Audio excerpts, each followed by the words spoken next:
इस धरती तल का महान से महान प्राणी माना। पहली बात। दूसरी बात, जानने योग्य अपनी आत्मा। करने योग्य क्या है? संतों की संगत और तृष्णा का क्षय। दूसरी भी। तीसरी बात, पाने योग्य क्या है? पाने योग्य कुछ भी नहीं है,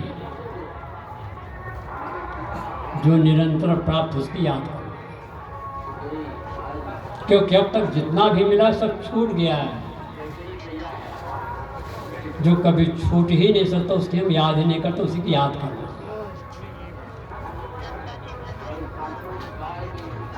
जानने योग्य है इस धरती तल का महान प्राणी मानव है। मानवेतर प्राणी भोग भूमिका है, कर्म फल भोग सुधारने की भूमिका मानव जीवन में है। मानव कहे जाता है मना शक्ति विकसित होने के नाते। किसी विषय पर गहराई से चिंतन करने की, मनन करने के, निर्णय करने की अगर सकता है तो मानव। मानवेतर प्राणी शारीरिक दृष्टि से और इंद्रिय दृष्टि से हमसे आपसे बहुत आगे। मनुष्य का शरीर हाथी और मछली की तरह विशाल नहीं है। सिंह के समान मनुष्य बलवान नहीं है। घोड़े के समान तेज दौड़ नहीं सकता। पक्षी समान आकाश उड़ नहीं सकता। चींटी की तरह सूंघ भी नहीं सकता। एक से एक खूंखार जानवरों को मनुष्य अपनी बुद्धि के बल पर लोहे के कटघरे में जुगाड़े में जाकर रख देते हैं। दर्शक गण आते हैं, देखते हैं, आह्लादित हो जाते हैं। उनमें किसी प्रकार से आध्यात्मिक विकास, भौतिक विकास कोई चांस इसलिए जहां पर है वहीं पर पड़ा हुआ है।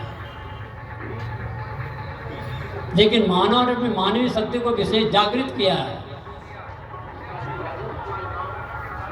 और उसी का परिणाम है जो आज ध्वनि विस्तार यंत्र के द्वारा मेरी आवाज तो आप सब दूर तक भी जा रहे हैं। पूरी दुनिया का समाचार आपने मुट्ठी में ले रखा है। सबसे आप बात कर रहे हैं। आज 100 वर्ष का पुराना आदमी अभी आ जाए तो मैं कहता हूँ हार्ट फेल होकर मर जाएगा, इतने विकास देख कर। ये पर साहित्य की कविता याद है, मानव तू है सबसे महान। इस धरती तल का महान से महान प्राणी मानव है। इस विषय पर हमारे संत गुरुजन बताते रहते हैं, सुनते रहते हैं, जो क्या करने की आवश्यकता नहीं है। लेकिन विशेष आवश्यकता जानने की अपनी आत्मा। जब हम धार्मिकों को पढ़ते हैं, अच्छे अच्छे पदाधिकारियों को पढ़ते हैं, पंथवादियों को पढ़ते हैं, कहते हैं मैं तो कुछ नहीं हूं, करने वाला कोई और है। मैं कुछ नहीं हूं, करने वाला कोई और। गुरुवर कबीर कहते हैं पहले तुम सोचो मैं कुछ हूं।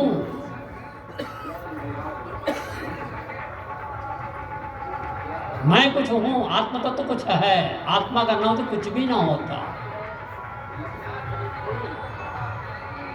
जो तू चाहे मुझको छाड़ सकल कियास, मुझे ऐसा हो रहा सब कुछ तेरे पास। आत्मसंति कहाँ खोज रहे?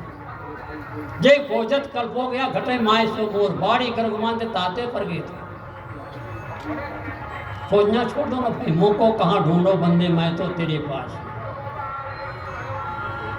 आई थिंक देयरफॉर आई एम, मैं सोचता हूं इसलिए मैं हूं। मैं हूं, मैं कुछ भी नहीं हूं, ऐसा हो नहीं सकता। मैं सब कुछ हूं। गुरुवर कबीर की वाणी आप मनन करो को बात। और पहली बात है मैं गुरुवर कबीर का अनुयायी हूं, साधक हूं, अपने आप गौरवान्वित महसूस करवा। गुरुवर कबीर के पारक सिद्धांत में अनुयायी हूं, ऐसे अपने आप को गौरवान्वित महसूस करो आप। और सौभाग्य इस मेले में आप सब आए हुए हैं। अनेक महापुरुषों के विचार आप सुन रहे हैं और अभी जब तक चलता रहेगा 4 फरवरी तक आपको सुनने को मिलते रहेंगे हमारे संत गुरुजनों के विचार। तो जानने योग्य अपनी आत्मा, करने योग्य क्या है? संतों की संगत। किसी भी मतपंथ का सत्संग हो, चाहे जिस किसी मतपंथ का सत्संग हो, सब जगह जाओ आप। ये दक्यानुसी विचार बिल्कुल खत्म कर दो। ये बौद्धिस्ट हैं, राम रहीम कुछ नहीं मानते, इनके सत्संग क्यों जाए? ये जैनी आत्मा परमात्मा नहीं मानता, ये कबीरपंथी है, राम रहीम नहीं मानते, क्यों जाए? ऐसा कभी मत सोचो। और गुरुवर कबीर की वाणी याद करो, सुनिए सबकी। कौन सी नई बातें बता रहा हूँ, सब तो जान रहे हो आप। बोलो सदगुरुदेव की, सुनिए सबकी, निबिरी अपनी अपनी बातों सुनो, निर्णय करो क्षमता। जब तक किसी के विचार आप जानेंगे नहीं तो आप अपने विचार देंगे कैसे? ये तो मैंने गुरुदेव श्री रविदास साहब जी से मैंने सीखा, चाहे जिस किसी मतलब सब जगह चले जाते थे। कल साहब कह रहे थे, हमारे गुरु गोस्वामी साहब कभी मंच पर बैठते हैं कि कभी इच्छा नहीं प्रकट की। महापुरुषों के विचार सुने पीछे चले जाते। मैं कलकत्ता में गया एक बार बहुत बड़ा अधिवेशन में, जब कितने महान पुरुष पीछे जाके बैठ गए और हम साहब आप उधर चलने का नहीं, आप शांत हो, ये बैठे। जब एक साहब कर मुझे याद आ रहा था, कितने निर्माणी पुरुष, करने योग्य क्या है? सुन दो कुछ।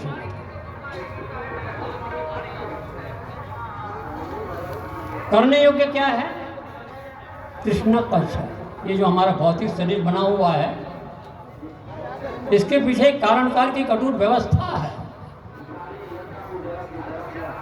इस जीवन जो हमें मिला है, हम और आप भौतिक शरीर लेकर के बैठे हुए हैं, इसके पीछे एक कारण काल की कठोर व्यवस्था है। हम इसके पहले थे, अभी हैं और आगे भी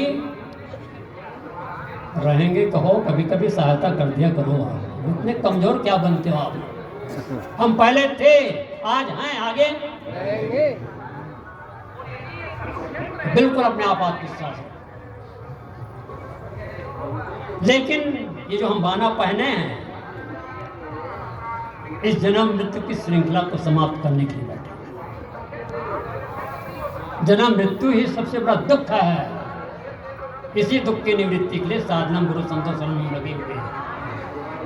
और जब तक अंतर्मुख दृष्टि नहीं होगी, भोगों की ललित कहानी शाश्वत। सबके सब खड़े हो जाए, सब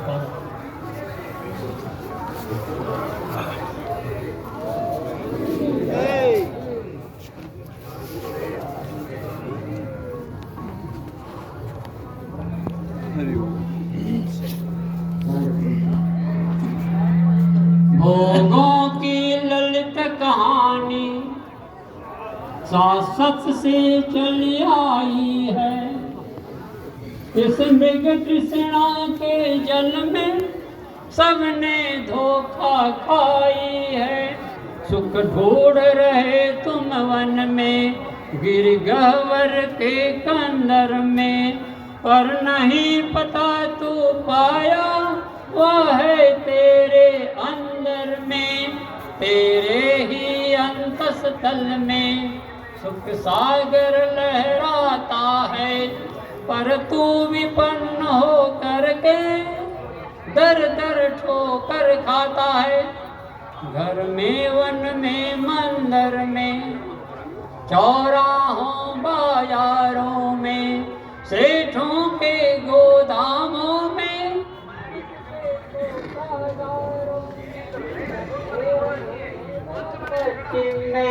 नभ के तारों तारों में सुख शांति नहीं पाओगे।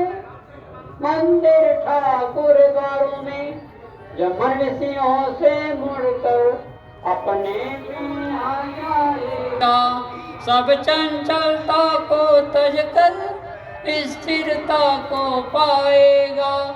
तब सुख का स्रोत खुलेगा जो है अनंत अपने में। इसको पाकर फिर मन को नहीं होगा दुख सपने में। बड़ी शालीनता और शिष्टता का परिचय देते हुए मैंने जो कुछ भी कहा ध्यान से आपने सुना, इसलिए बहुत बहुत प्रशंसा के पात्र हैं आप सब। मैं आप सबका आभार मानता हूँ। इसी के साथ अपने वाणी को विराम देता हूँ। साहिब बंदगी बोलिए सदगुरु।